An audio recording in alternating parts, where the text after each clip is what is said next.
John, I want to go back to the Safety Act if we could, Sure. which is coming into effect on I think on Monday under the Supreme Court's ruling. Other than what we've talked about, do you see any other problems with the new act?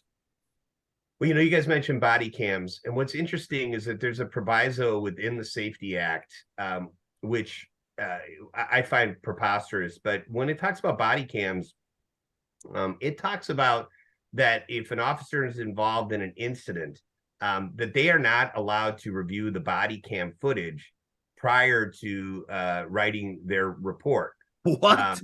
A supervisor can review it, but and the language is such that it again, I can't even imagine a time when you wouldn't want to look at the body cam video. Yeah. Because the whole idea behind it is don't you want an accurate report?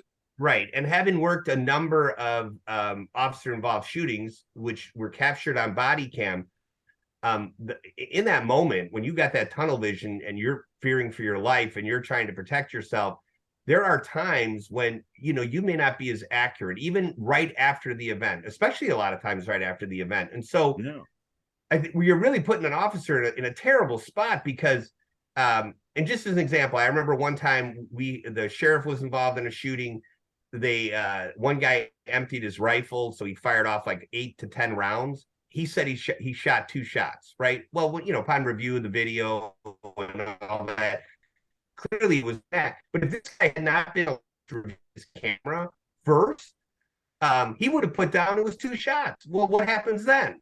Now you get the video, and who comes screaming but the defense saying, hey, this guy's a liar. This guy, and he was nothing of the sort. And so it seems ridiculous that we have this technology. We want officers to wear this at all times. There's also provisos in there that and they can't see it for something as monumentally as important as an officer-involved shooting.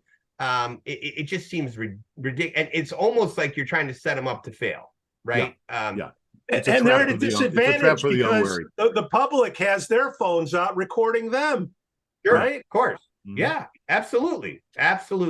And and again, those are little caveats that people don't even talk about. But that is a lot of why law enforcement is so upset about this, because it seems like, boy, this is a good time to really, take out our grievances on the cops, right? And this is where we're going to go after them, and we're doing it.